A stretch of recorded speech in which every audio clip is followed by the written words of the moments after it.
A young couple moved into a new neighborhood. The next morning, as they ate breakfast, the young woman noticed their neighbor hanging laundry outside. "That laundry isn't very clean," she remarked. "She must not know how to wash properly.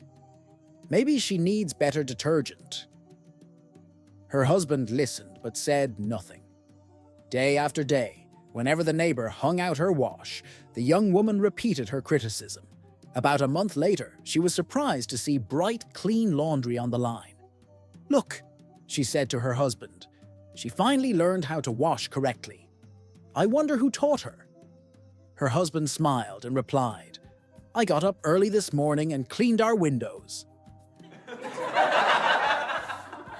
A young honeymoon couple was touring southern Florida when they decided to stop at a roadside rattlesnake farm. After admiring the exhibits, they struck up a conversation with the snake handler. "Wow," the new bride exclaimed. "You have such a dangerous job. Do you ever get bitten?" "On rare occasions," the handler replied. Curious, she pressed on. "What do you do if a snake bites you?" "I always carry a razor-sharp knife in my pocket," he explained. "If I'm bitten, I make deep crisscross cuts over the wound and suck out the poison." The woman hesitated for a moment before asking, "And, what if you accidentally sat on a rattlesnake?" The handler chuckled and said, "Ma'am, that's the day I find out who my true friends are." A man unexpectedly brings his best friend home for dinner at 5:30 after work. His wife starts yelling while his friend quietly listens. "My hair and makeup aren't done. The house is a mess. The dishes aren't washed. I'm still in my pajamas, and I'm definitely not in the mood to cook tonight. Why on earth did you bring him home?" The husband replies, "Because he's thinking about getting married." A 60-year-old lady was standing next to the railing on a cruise ship. She was using both hands to hold her hat onto her head so it wouldn't blow away. A gentleman approached the lady and said, "Ma'am, I am sorry to bother you, but the wind is blowing your dress up." The lady replied, "Sir, if I take my hands off of my hat, it will blow away." "I understand, ma'am, but you aren't wearing any panties," replied the gentleman. The lady looked down, then back up at the gentleman and said, "Sir, anything you see down there is 60 years old, and I bought this hat yesterday." A 60-year-old lady was standing next to the railing on a cruise ship. She was using both hands to hold her hat onto her head so it wouldn't blow away. A gentleman approached the lady and said, "Ma'am, I am sorry to bother you, but the wind is blowing your dress up." The lady replied, "Sir, if I take my hands off of my hat, it will blow away." "I understand, ma'am, but you aren't wearing any panties," replied the gentleman. The lady looked down, then back up at the gentleman and said, "Sir, anything you see down there is 60 years old, and I bought this hat yesterday." Little James is at a horse auction with his dad, watching intently as his father goes from one horse to the next, carefully running his hands along each horse's legs and backside. Curious, James asks, "Dad, why are you doing that?" His father nods and replies, "Well, son, when I'm thinking about buying a horse, I check to make sure they're healthy and strong before I make any decisions." James looks concerned for a moment, then whispers, "Dad, I think the UPS guy wants to buy Mom." The next day at school, the teacher noticed that little Johnny wasn't in class the day before. She walked over and asked, "Little Johnny, why weren't you at school yesterday?" Little Johnny, looking a bit tired, shrugged and said, "I had bird flu, ma'am." The teacher raised an eyebrow, surprised. But bird flu is a disease that affects animals, not humans. Little Johnny, without missing a beat, shot back, "Well, ma'am, when was the last time you treated me like a human? You always make me the rooster in the class." An elderly gentleman shuffled slowly into the ice cream parlor and carefully settled himself onto a stool. After taking a moment to catch his breath, he ordered a banana split. With a warm smile, the waitress asked, "Would you like crushed nuts with that?" He gave her a twinkle-eyed grin and replied, "No, sweetheart, just a little arthritis." A father was fed up with his son's misbehavior and gave him a stern lecture. In defiance, the little boy stomped his foot, grabbed a few clothes, his favorite teddy bear, and his piggy bank, then declared proudly, "I'm running away from home." The father, trying to stay calm, thought he'd reason with him. "What will you do when you get hungry?" he asked. Without missing a beat, the child replied, "I'll come home and eat. And if you run out of money, I'll come home and get more," the boy answered confidently. The father tried one last question. "What if your clothes get dirty?" "Then I'll come home and let mommy wash them," the boy said with a grin. The father chuckled, shaking his head. "This kid isn't running away from home. He's just preparing for college." A shopkeeper puts up a sign advertising a deal on bananas. 1 banana for $3 or 3 bananas for $10. A man takes a look at the sign and notices that the bundle is a bad deal, so he decides to order 1 banana, then another banana, then one more, saving $1. Feeling smug, he asks the shopkeeper why she would have the 3-pack cost more. "Aren't you losing money?" he asked. The shopkeeper responds, "You just paid $9 for 3 bananas, didn't you?" A man goes into a cafe and asks for breakfast done me way. He says, "Can I get a full-cooked breakfast, but I need it cooked my way? Can I have bacon that's so burnt that it's blackened like pieces of chiseled anthracite? Can I have sausages that are so rubbery that you could bounce them off the ground and they would hit the roof? Can I have all the shell broken up through my scrambled eggs so it tastes like an egg praline? Can I have the tomatoes, mushrooms, and beans so overcooked and watery that they just taste like greasy, congealed slime?" The man behind the counter says, "Don't be ridiculous. You expect me to have the time to do all of that for you?" And the guy says, "You seemed to find the time yesterday."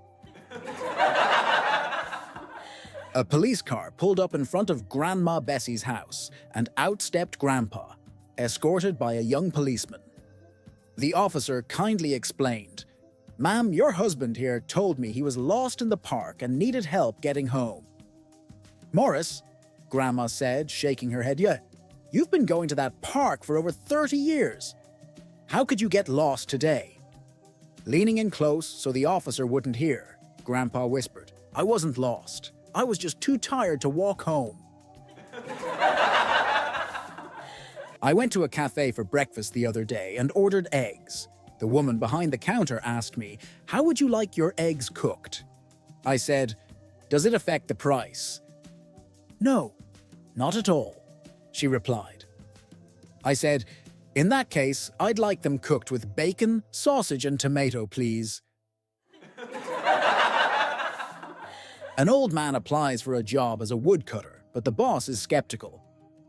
"You don't look strong enough to handle the big trees," the boss says. The old man confidently replies, "I can cut down any tree with a single swing." To prove it, he steps outside, takes his axe to a 5-foot tree, and with one swing, it crashes down. Then he does the same with a 10-foot tree, a 30-foot tree, and finally, an 80-foot redwood. Each tree falls with a single strike. Amazed, the boss asks, "Where did you learn to cut like that?" The old man replies, "In the Sahara forest." The boss looks confused. "Don't you mean the Sahara Desert?" The old man nods and says, "Well, that's what they call it now." One Sunday, as the pastor of a small church in Florida counted the weekly offering, he came across a pink envelope containing $1,000.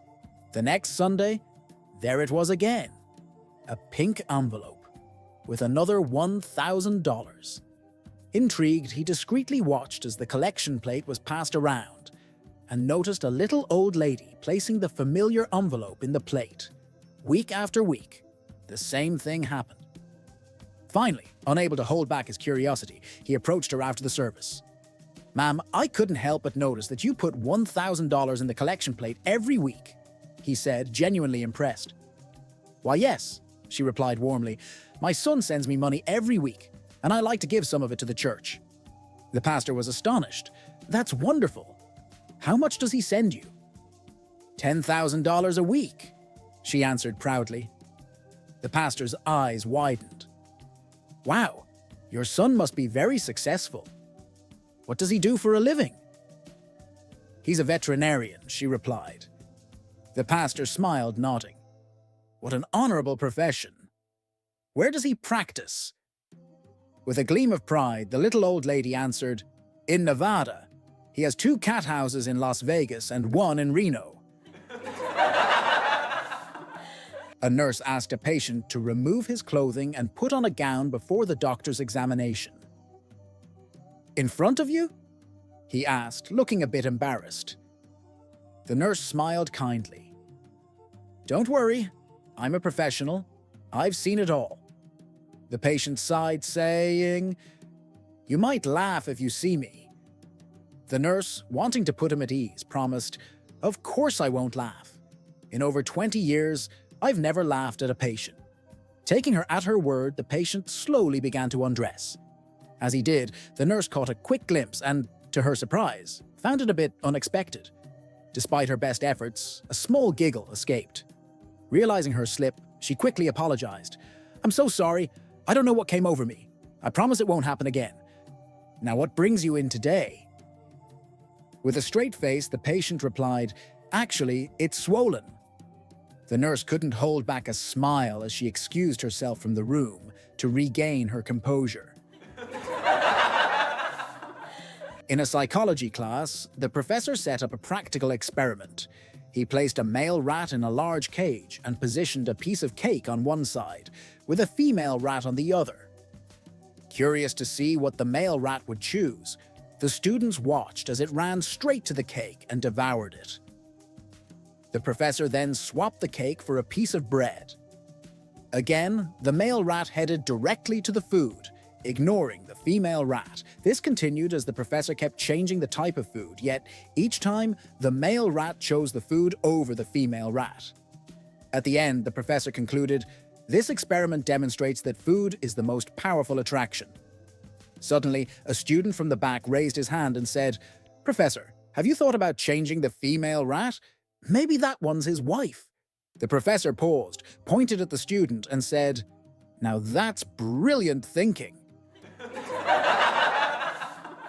Grandma Ethel invited 3 friends to celebrate her 90th birthday. She bought some pastries and a cake, left them on the kitchen table, and wrote herself a reminder. Brew coffee, serve pastries, serve cake. Her friends arrived. Ethel went to the kitchen, took the note and read, "Brew coffee." She made coffee and served it to her friends. After they finished, she went back to the kitchen, took the note again, and read, "Brew coffee." So she made another pot of coffee, and then another. She did this 5 times. After 2 hours, her friends got up to leave. As soon as they stepped outside, one of them said, "Ethel is so rude. We sat there for 2 hours and she didn't even offer us coffee." The second one asked, "Wait, were we at Ethel's house?" And the third one said, "Who is Ethel?" Meanwhile, back in the kitchen, Ethel looked at the untouched pastries and cake and muttered, "Why the hell did I even buy this? The witches never showed up." A man was about to tee off on the first hole when another golfer approached and asked to join him. The first man hesitated, explaining that he usually played alone but eventually agreed. After the first few holes, they were evenly matched. The second golfer suggested, "Since we're about the same skill level, how about we play for $5 a hole?" The first man replied that he didn't usually bet but decided to go along with it. As the game continued, the second golfer won every remaining hole. Walking off the 18th green, he counted his $80 in winnings and confessed with a grin, "I should mention, I'm the pro at a nearby course. I like to have a little fun hustling unsuspecting players. The first man chuckled and said, "Well, I should mention, I'm the parish priest at the local Catholic church." The pro's face turned red. Embarrassed, he stammered an apology and offered to return the money. The priest waved it off. No, you won fair and square. I was the fool to bet with you. Keep it." Wanting to make amends, the pro asked, "Is there anything I can do to make it up to you?" The priest smiled and said, "Well, you could come to Mass on Sunday and make a donation. Then, if you bring your mother and father by after Mass, I'll marry them for you." A man received the following text from his neighbor. "I am so sorry, Bob. I've been riddled with guilt, and I have to confess. I have been tapping your wife, day and night when you're not around. In fact, more than you. I'm not getting any at home, but that's no excuse. I can no longer live with the guilt, and I hope you will accept my sincerest apology with my promise that it won't happen again." The man, anguished and betrayed, went into his bedroom, grabbed his gun, and without a word, shot his wife and killed her. A few moments later, a second text came in. Autocorrect. I meant Wi-Fi, not wife. A motorcycle officer pulled over a man for running a red light. The driver, clearly irritated, snapped, "Why am I being harassed by the Gestapo?" Remaining calm, the officer explained the violation. The man launched into a tirade, hurling insults about the officer's ancestry and orientation in explicit terms. Unfazed, the officer silently finished writing the citation. Before handing it over, he marked AH in the corner. The man sneered, "What does mean?" The officer met his gaze and said, "That's so when we go to court, I'll remember you were an." Then he walked back to his cruiser. Realizing his driving record put his license at risk, the man hired a high-powered attorney. In court, the defense attorney questioned the officer.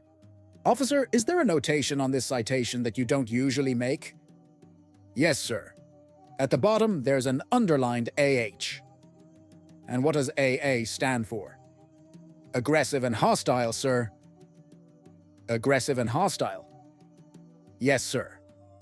The attorney smirked. "Are you sure it doesn't stand for?" The officer grinned. "Well, sir, you know your client better than I do." One hot February day, an old scruffy cat appeared at our door. She was in rough shape, skinny, dirty, smelling terrible, and her fur was a matted mess. We felt sorry for her, so we carefully put her in a carrier and took her straight to the vet. Since she had no name, we decided to call her Pie Cat. The vet offered to keep her for a day to check her out and promised to let us know when we could pick her up. Now, my husband, let's just call him Asterisk the Complainer, said fine, but don't forget to give her a good wash. She stinks. It's worth mentioning that my husband and our vet have an ongoing love-hate relationship. My husband calls the vet El Take-O for his prices, and the vet calls my husband El Cheap-O right back. It's like they bond over their mutual irritation. The next day, my husband had a doctor's appointment in the building right next to the vet's office. The waiting room was packed. Suddenly, a side door opened, and there was the vet peeking in. He'd clearly noticed my husband's arrival. The vet called out loudly, with a sly grin, "Hey, your wife's pie is finally clean.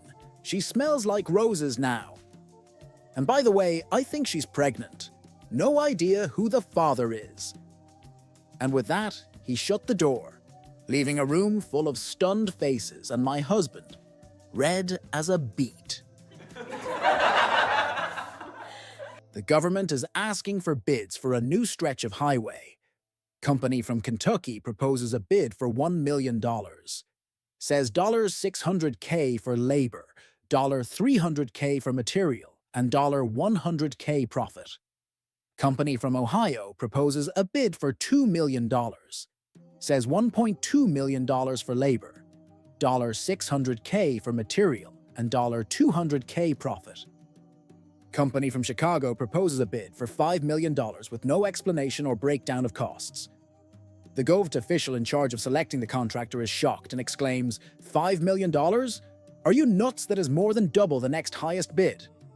The Chicago company rep whispers back, here's how it works. $2 million for you, $2 million for me. And we hire the company from Kentucky to build the highway for $1 million. 3 handsome male dogs are strolling down the street when they spot a stunning poodle sitting nearby. Enchanted by her beauty, they rush over, each hoping to win her attention. When they arrive, they're all so smitten that they can barely speak, drooling and panting in admiration. Noticing their eagerness, the poodle decides to make things interesting. "All right, boys," she says with a sly smile. "The first one who can use the words liver and cheese together in a clever sentence will get to take me out." The muscular black lab jumps in confidently. "I love liver and cheese," he declares. The poodle shakes her head. "No imagination at all," she says. "That's way too simple."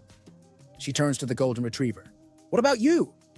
The golden retriever thinks for a moment, then says, I hate liver and cheese." The poodle sighs. "Well, that's not much better. No creativity there." Finally, she looks at the chihuahua, who's been sitting quietly, sizing up his competition. With a grin, he gives her a wink, turns to the others and says smoothly, "Liver alone, cheese mine."